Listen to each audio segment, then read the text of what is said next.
Bonjour à tous et à toutes, je m'appelle Paul Sartre, j'ai réalisé ma thèse à l'ISEE Super-Héros et la Lumera sur l'éco-conception avant projet, et en particulier je me suis intéressé à cet avion hybride électrique qui s'appelle Dragon et qui fonctionne avec de la propulsion distribuée avec le moteur d'Alcoyer le genre de l'aile.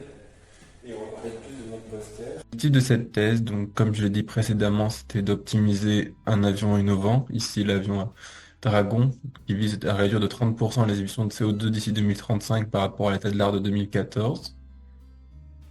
Et pour ce faire, on avait un problème d'optimisation complexe, qui est un problème d'optimisation avec ici 5 contraintes, un objectif et de nombreuses architectures possibles, donc avec des apps donc, dites continues, des apps dites discrètes.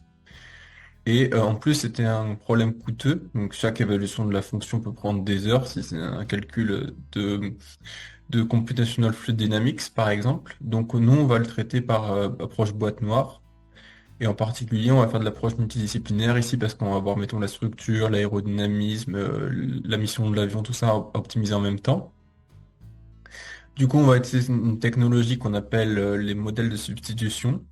Moi, j'ai travaillé particulièrement sur les processus gaussiens dans ma thèse. Et donc, on a trois outils développés en collaboration entre SuperHero et Lonera. On a donc Fast2AD, qui est l'outil de sizing développé par ces instituts. On a SMT, qui est un outil open source dans lequel j'ai beaucoup collaboré, qui propose des modèles de substitution par processus gaussien pour approcher des boîtes noires coûteuses. Et on a un optimiseur propriétaire qui s'appelle Seguamoe, qui fait de l'optimisation boîte noire bayésienne. Euh, Comme on est en grande dimension, j'ai utilisé la régression par moins de carré partiel pour réduire la dimension.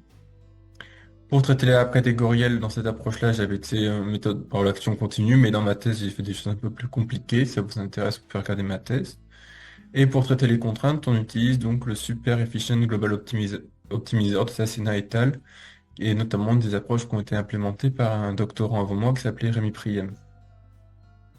Les résultats sont très concluants. On a réussi à améliorer notre avion par rapport à notre baseline. Et on a réussi à le faire en moins d'itérations et avec de meilleurs résultats qu'un état de l'art classique ici, NSGA2, qui est un algorithme évolutionnaire.